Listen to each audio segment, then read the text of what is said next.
அடிச்சு சொல்றேன், இந்த சேவை பந்தை அடிக்கும். கரை. இந்த படத்துடைய கதையை பொறுத்தளவுக்கு பாத்தீங்கன்னா, ஒரு திருடனா இருக்கக்கூடிய தனுஷ் திருட்டு தொழிலெல்லாம் விட்டுட்டு தான் குடும்பத்துக்காக ஒரு நிம்மதியான வாழ்க்கையை வாழ்ந்துட்டு வந்துட்டு இருக்காரு. ஆனா அவருடைய பண தேவைக்காக அவரோட சொந்த ஊருக்கு போறக்கூடிய ஒரு சிச்சுவேஷன் ஏற்படுது. அங்க போனா சூழ்நிலையே வேற மாதிரி இருக்கு. அது என்ன, அதுக்கப்புறம் என்னென்ன சம்பவங்கள்லாம் நடந்தது அப்படிங்கறதுதான் இந்த படத்துடைய மொத்த கதையே. இந்த படத்துக்கு நீங்க போற மாதிரி இருந்தீங்கன்னா கொஞ்சம் ஏர்லியராகவே போய் சீட்டிங் ஆயிருங்க. காரணம் என்னன்னா, இந்த படத்துடைய ஆரம்பத்திலேயே ஒரு ஹைட் சீன் வரும். படம் அங்கிருந்தே சும்மா தீயா பத்திக்கிட்டு போக ஆரம்பிச்சிரும்.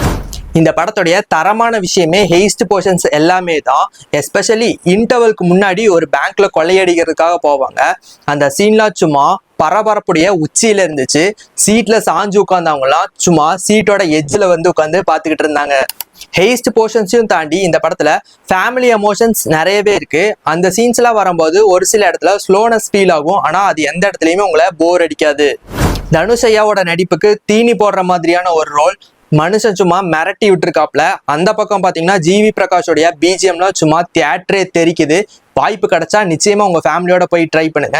நீங்க ஏற்கனவே இந்த படத்தை பார்த்துட்டீங்களா? பார்த்துருந்தீங்கன்னா உங்களுடைய எக்ஸ்பீரியன்ஸ் எப்படி இருந்துச்சு அப்படின்னு சொல்லி நம்ம கமெண்ட் பாக்ஸ்ல கமெண்ட் பண்ணுங்க. மேலும் இதே மாதிரியான இன்ட்ரெஸ்டிங்கான மூவி ரிலேட்டட் கண்டென்ட்க்கு நம்ம ஐடியா ஃபாலோ பண்ணிக்கோங்க.